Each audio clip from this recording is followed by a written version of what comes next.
그래서 내가 대단한 왕이 됐다. 전륜성왕 같은 그런 왕이 됐다. 그리고 황룡사를 짓자마자 어떤 일이 벌어지냐면 울산으로, 그 당시 울산이 서울로 말하면 인천 같은 데입니다. 그쪽으로 배가 한 척이 왔대요. 그게 그 유명한 황룡사 장육존상 모시는 배예요. 들어봤습니까? 거기에 이제 다 배를 까보니까 거기에 막 금속들이 금, 은, 그 다음에 뭐 쇠, 동 이런 것들이 막 쫙 있고 편지가 쓰여 있대. 내가 아쇼카 왕인데 인도의 아쇼카 왕인데 불상을 조성하려다가 실패를 해서 인연 있는데 가서 불상이 만들어지라고 배를 띄웠다. 그렇게 했는데 거기에 타고 가지고 자기는 계속 만들다가 실패했대. 장육존상이면 일장육척이라는 뜻이거든요. 한 5m 정도 됩니다. 한 5m짜리. 그러니까 어디 생각하시면 되냐면 여러분이 금산사 가보셨어요? 금산사? 금산사에 가면 거기 미륵전이 있습니다. 3층으로. 밖에서 보면 3층, 안에서 보면 통층. 이렇게. 그만하다고 보시면 돼. 그런 상이에요. 그 예전에 화엄사에도 있었고 그랬는데 요즘은 없어졌어. 그 임진왜란한테 불러가지고 화엄사 정유재한테 불러서 저거 없어진다고. 뭐 그렇게. 그래서 그런 장육존상을 만들었대잖아. 근데 아쇼카 왕도 몇 번에 걸쳐서 못 만들고 실패하고 그 아들이 그렇게 깐족거려요. 아버지, 저는 안 될 것 같아요. 이러면서. 그렇게 기록에 나와. 그러는데, 그래서 이제, 신라 진흥왕이 그걸 딱 인연이 있어, 여기서 딱 받아가지고 조성을 했더니 한 번에 됐다. 그게 아쇼카 왕보다 더 부처님과 연이 있는 사람이다. 그래서 나중에, 자장정률조나 뭐 이런 데 보면, 황룡사 구충목탑조나 이런 데 보면 뭐라고 나오냐면, 신라 사람들은, 이렇게 동양인이 아니고 인도하고 피가 통한다. 찰제리 종족이다. 뭐 이런 얘기가 나와요. 그게 이제 진짜냐 가짜냐 뭐 이런 얘기들이 있는데 아마 어느 정도는 신뢰성이 있는 얘기입니다. 인도 사람까지는 아니더라도 왜냐하면 신라 유목민들이 중앙아시아 스키타이족 계열에서 분가해서 나오는 거예요. 그래서 제가 전에 얘기했잖아요. 거기서 중앙아시아에서 그래서 금인 부처님 모시는 뭐 이런 전통이 있어서 그게 경주 김씨까지 된다. 그리고 그러한 분파 중에 하나가 지금 청나라 만들었던 애신강나씨. 그리고 애신강나가 금이라는 뜻이거든요. 그래서 예전에는 그냥 금나라였었어요. 후금 뭐 이러다가 청나라로 바꾸는 거예요. 원래 금 있고, 그 다음에 후금. 저 송나라 때 금나라가 있었거든. 금나라. 그래서 그 다음에 다시 만들었다 해서 후금. 그리고 나중에 청나라로 바꾸는 거예요. 다 족보 있는 얘기라니까. 그리고 아주 기묘한 게 있지. 애신강나에서 잘 보면 애신강나, 신라가 들어있어. 쓸데없는 얘기야. 그냥 우연이야, 우연. 그건 우연이었어. 아무튼, 그렇게 해서, 그 만주족, 그 청나라 그 황족하고, 경주 김씨하고 같은 피예요. 그리고 그게 중앙아시아까지 연결되는 피예요. 그래서 그런 얘기가, 스토리도 좀 있긴 있어요. 그런데, 아쇼카 왕이, 불상 만들려다가 모신 거를 경주의 진흥왕이 그 연대 차이 때문에 안 되는 거고, 그건 이제 학문적으로 뭐라고 보냐면, 진흥왕 때, 그 당시 중국이 이제 위진남북 시대거든요. 그때 이제 아유광 불상이 유행을 해요. 아유광이 만들었다라고 하는 불상이 중국에서 유행을 해. 물론 거짓말입니다. 그거는, 원래는 거짓말이에요. 아쇼카 왕 시절에는 불상이 없었어요. 근데 그런 썰이 중국에서 유행을 하고 있었어. 그래서 그런 것과 연결돼서 이렇게 왔다. 김리나 선생이나 이런 사람들이 그렇게 논문을 쓴다고.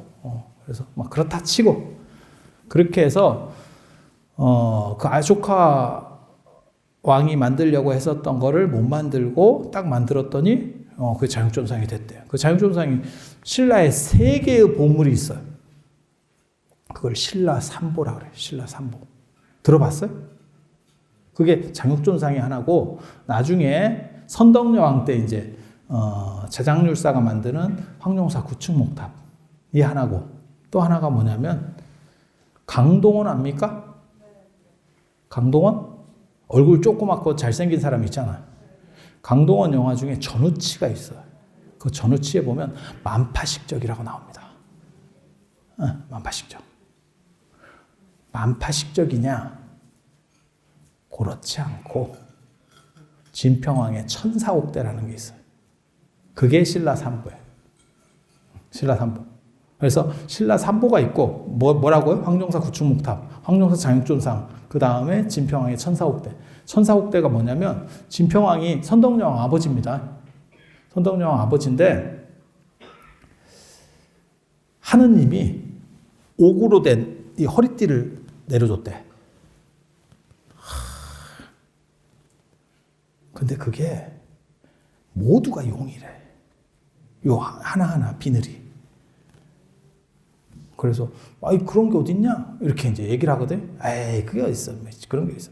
그랬더니 그러면 하나를 띄어서 실험을 해볼까요? 이러면서 그걸 하나를 딱 띄어가지고 물에다가 넣으니까 그 용으로다가 변신하면서 쫙 승천하고 여기 연못이 생겼대. 그런 눈빛으로 하지 마. 있는 얘기야, 있는 얘기야.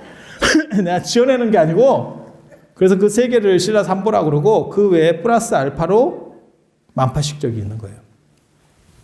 이 만파식적 얘기도 또 할 얘기가 되게 많은데, 그렇게까지 얘기를 하면 안 되고, 아무튼 이 황룡사라고 하는 게 신라 삼보 중에 두 가지가 있는 큰 사찰이에요. 그래서 진흥왕이 이 불교를 등에 업고 불교하고 연합을 해가지고 불교 세력을 지원을 하고 이 신라라고 하는 나라가 화백제도가 굉장히 강해요. 그래서 귀족 세력이라든지 그 전에 있는 무속 세력이 강하니까 그것들을 다 억누르기 위해서 불교를 끌어들이고 불교를 지원하면서 왕권을 강화해서 결국 그렇게 큰 영토 신라가 통일의 실질적 기반을 만들어내는 게 이 진흥왕이라고 생각하시면 되죠. 그리고 그 거점이 바로 황룡사예요. 그리고 황룡사에 가보면 이제 또 문제가 있어. 어디가 제일 좋은지를 몰라, 사람들이. 자리가 두 자리가 있거든. 장육존상을 모셨던 자리. 네, 아까 아쇼카왕이 만들려다가 못 만들었다는 그 자리. 그 다음에 황룡사 구축목탑 자리. 구축목탑에도 메인 자리가 있어요. 그 두 자리. 어느 자리가 좋은 자리일까? 월정사가 제가 전에 그런 얘기 안 해드렸어요? 월정사가 삼국유사에서 나오는 유일하게 터 자체가 좋다라고 하는 명당이다. 어느 자리인지 아세요? 월정사 적광전의 부처님 자리입니다. 그래서 제가 늘상 여러분들에게 제가 제 주변 사람은 다 얘기해 줬는데 복전함에 돈을 넣는 순간 그 자리에서 절해라. 그래야 명당에 제일 가까운 기운을 받는다. 돈을 넣고 뒤로 가서 절을 하면 약발이 떨어져. 이게 명당이라고 하는 게 그렇게 크지 않아요. 그래서 자석 같은 거라서 조금만 떨어져도 이게 자기장이 줄어요. 그래서 그 에너지를 받고 싶으면 그 자리에서 접근할 수 있는 제일 좋은 자리가 어디냐면 복전함 뒷자리요. 정확하게는. 근데 거기는 법당보살이만 잘 보여야 돼. 이렇게 잘 이렇게 평소에 이렇게 좀 친한 척을 하면 기 들어가도 돼. 기 들어가도 돼. 그게 소원을 잘 가지고 들어가야 돼요. 그래서 제가 보통은 일반적으로 절에서 제일 좋은 자리는 부처님 자리예요. 그러니까 주불전에, 그러니까 대웅전이면 대웅전에 부처님 자리가 제일 좋은 자리예요. 그래서 제가 늘상 얘기하는 게 뭐냐면 복전함에 돈 넣자마자 그 자리 절을 해라. 그게 복전함에 돈을 넣어야 되는 이유 중에 하나예요. 여러분 몰라서 그래요. 왜? 안 넣으면 거기까지 갈 일이 없거든. 뭘로 갈 거야, 거기를? 지금 이게 한국불교가 굉장히 친절하거든요. 여러분 몰라서 그래. 굉장히 친절해. 그래서 예전에는 신라시대 때, 고려시대 때까지만 해도 법당에 신도들이 못 들어갔어요. 일반 신도들 못 들어가요. 스님들도 조그만 신도는 큰 법당에 못 들어가요. 조그만 스님들은. 그럼 조그만 스님들은 어디 들어가느냐? 작은 법당에 들어가서 해버렸어요. 아, 진짜. 근데 조선시대가 되면서 장사가 안 되잖아. 숭율 억불 정책으로. 그래서 신도를 이렇게 받고 부처님을 뒤로 민 거예요. 부처님이 뒤로 밀려나요. 아, 이게 먹고 살아야 되니까 부처님께서 좀 양해를 해주세요. 이렇게 해서 들어가는 거예요. 그런 거라니까, 실제로. 그래서 부처님이 뒤로 밀려나는데, 부처님께서 이제 뒤로 밀려나는데, 그래서 이제 예전 절들을 보면, 이제 이렇게 밀려나도 뒤에 공간들이 다 있어요. 여기 적광전도 뒤쪽에 공간들이 다 있죠. 이게 옛날 양식이에요. 그리고 여기 지금 설법전 같이 이렇게 싹 뒤로 밀려버리잖아요. 이게 요즘 방식입니다. 요즘 방식. 사실 뒤에 공간을 냅두면 공간이 굉장히 작아져요. 이 적광전도 굉장히 큰 건물인데도 불구하고 작아 보이는 게 뒤에 공간 남기는 것 때문에 그렇거든. 그렇게 해서 부처님을 뒤로 밀고 이제 신도를 이렇게 받잖아. 신도를 받잖아. 그런데 요즘은 이게 조선 중기 때까지만 하더라도 법당에 신발을 신고 들어갔습니다. 중국 절에 가보시면 알아요. 전부 신발 신고 들어갑니다. 그런데 조선 후기에 임진왜란 병자호란 끝나면서 법당에 신발 벗는 문화로 바뀌어요. 그래서 법당에 신발을 벗어야 되는데 요즘 사람들이 또 신발 벗기 귀찮아서 잘 안 들어갑니다. 법당에. 관광객들은. 신도들은 들어가고. 그래서 옆에서 보고 있으면 관광객인지 신도인지 알지. 그래서 절이 이제 친절하잖아. 그래서 복전함을 밖으로 빼요. 야, 나 이거 어떻게 이런 생각을 하지? 이게 스티브 잡스도 울고 갈. 그래서 아침 예불 끝나고 나면 복전함이 앞으로 나옵니다. 그 저녁 예불 끝나면 복전함이 들어가요. 이거 굉장히 친절하거든? 이런 친절을 다른 방식으로 보여봐. 내가 이런 얘기를 하거든? 스님들이 친절해져야지 복전함만 친절해져. 이게 한국 불교의 큰 문제라. 근데 신발 벗고 들어가서 그 자리가 중요해요. 그 자리가. 그래서 뭔가 원하는 게 있으면 사실은 그 자리에서 절을 해야 돼요. 절을 해야 돼요. 그리고 그렇게라도 그 근처에 한번 서볼 수 있는 거예요. 그래서 복전함 자리가 진짜 좋은 자리예요. 그리고 말 그대로 복전이잖아. 복밭이라는 뜻이거든. 어떤 사람 불전함 이렇게 생각해. 그거 아니요. 뭐 희사함 이렇게 말 같지도 않은 거고 그 복전이라는 명칭이 있어요. 하나를 넣으면 많이 튀어나온대. 이게 밭이야, 밭. 그래서 곡물을 하나 심으면 수십 배로 나온다는 거예요, 이게. 그래서 그게 돈이 뛰는 게 아니야. 베팅을 하는 거야. 베팅을 하는 거야. 이게 되게 재밌어. 옛날 사람들이 그런 개념을 다 정리를 해놨다니까. 아니, 제가 요즘 얘기를 하는 게 아니에요. 그 옛날부터 쓰는 얘기예요. 그런데 사람들이 자꾸 모르니까 뭐 희사함. 그거 아니요. 그런 거 아니요. 쉽게 말해서 내가 돈을 더 벌고 더 복을 많이 받기 위해서 넣는 거예요. 그래서 중국 사람들은 중국 불교는 무너지지 않았기 때문에 공산화돼서 요즘 이제 무너진 거고 그 생각들이 아직도 남아있어. 그래서 중국에 가잖아요. 놀라운 걸 보게 됩니다. 어디는 복전하면 아크릴로 돼 있어. 투명으로 돼 있어. 그래서 넣으면 보여. 되게 재밌는데 중국 불교에서 성지 좀 괜찮은 데 가잖아요. 복전하면 돈 안 들어갑니다. 꽉 차서. 그러면 안 비웠느냐? 아니야. 계속 비워도 차. 왜? 걔네는 그걸 넣어야 받는다고 생각하는 거예요. 그러니까 생각이 틀려. 근데 희사함 이렇게 되면 내가 그냥 적선하는 거야. 하기사 이제 요즘은 중국에는 그럴 일도 별로 없겠다. 중국은 QR코드로다가 복전하면 넣어요. 그거 아시는 분은 요즘 중국에 가시는 거예요. 이게 그런 쪽은 중국이 전 세계 제일 발전했거든. 그리고 일본이 제일 그지 같고 선진국 중에는 일본은 지금도 동전 쓰잖아. 그래서 동전지갑 있잖아. 우리도 예전에 동전지갑 가지고 다녔잖아요. 일본은 아직도 가지고 다닌다니까. 근데 우리는 지금은 동전지갑 거의 없죠. 그래서 제가 전에 이 조계 중에서 이게 틈틈이 뭘 하냐면 어디 저금통 같은 걸 주면서 그 동전을 모아오래. 동전이 없어요. 모으고 싶어도.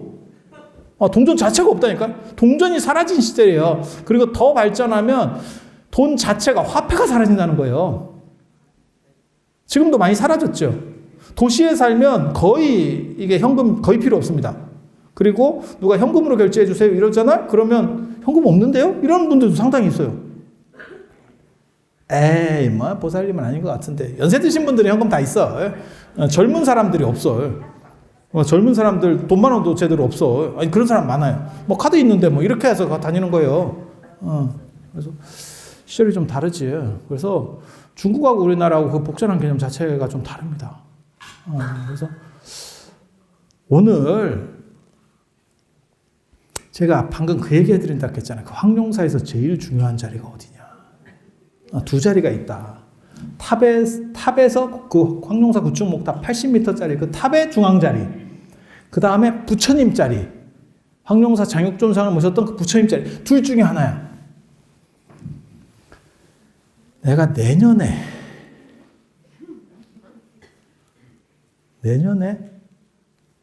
시간이 다 됐다니까. 그래서 12월 달에 가르쳐 줘야 될 것 같은데? 가르쳐 줄까? 네. 12월 달에. 12월 달에. 내가 12월 달에. 근데 여기서 문제가 하나 있어요. 제가 그때까지 안 까먹고 있어야 돼. 그때 내가 딴 얘기를 할 수 있어, 또. 그러면, 그때 그걸 가르쳐 주기로 했다. 이렇게 물어보세요. 물론 한 달 지나면 뭐 저만 까먹는 게 아니고 같이 까먹을 거야. 그런데 좋은 게 있다 그랬잖아요. 찍어 놓으니까 나중에 제가 한번 찾아보고 들어올게. 그렇게 해서 그 좋은 자리. 원래 제가 오늘 황룡사하고 그 다음에 영묘사하고 담엄사하고 그 다음에 사천왕사하고 이렇게 하려고 했는데 오늘은 황룡사까지. 오늘은 황룡사까지. 오늘은 황룡사하고 왜 그러는지 알아요? 황룡사가 이렇게 시간이 걸리는 게 큰 절이라 그래. 황룡사 굉장히 큰 절이야. 큰 절이라 그래. 작은 절이면 금방 했다 내가. 그래서 다음 달에 황룡사의 메인 자리는 어딘가. 거기 가서 기도해야 돼. 제가 그 얘기를 옛날에 어떤 사업하시는 분한테 가르쳐 드렸더니 그 어른이 사업이 안 될 때마다 거기 가서 앉아있는데. 그래서 제가 뭐라고 그랬냐면 앉아있을 일이 없는 게 제일 좋은 거예요. 이렇게 말씀드렸어요. 근데 살다 보면 여러분도 그렇지만 일 없는 게 좋은 거지만 일이 있어요. 그리고 일이 없는 건 좋은 거지만 일이 없어도 좋은 일이 있는 게 더 좋은 거예요. 스님들은 뭐라고 얘기하냐면 예전에 뭐 육조 스님이나 뭐 이런 스님들 그런 얘기 하거든요. 좋은 일도 없는 것만 못하다. 그거는 스님들 얘기고 도 닦으신 스님들 얘기고 좋은 일은 많은 게 좋은 거예요. 그래서 여러분들이 그런 간절한 생각들을 다 가지고 있어야 돼. 왜 좋은 일이 없는 것만 못해? 나쁜 일은 없어지고 그게 기도하는 힘인데 나쁜 일은 없어지고 좋은 일은 생겨나고 부처님께서도 그렇게 말씀하셨어요. 불교를 믿으면 이미 생긴 좋은 거는 늘어나고 안 생긴 좋은 거는 자꾸 섞지 마. 생긴 좋은 거는 늘어나고 안 생긴 좋은 거는 생겨나고 그 다음에 이미 생긴 나쁜 거는 줄어들고 그 다음에 안 생긴 나쁜 거는 안 생긴다. 이렇게. 그래서 여러분들이 간절한 마음으로 기도를 하시면 제가 그것에 꼭 감응해서 다음 달에 어느 자리가 좋은 자리인지 가르쳐 드릴게요. 그러면 오늘 마치고 다음 달에 또 뵐 수 있도록 그렇게 하겠습니다. 자, 들어주셔서 감사합니다.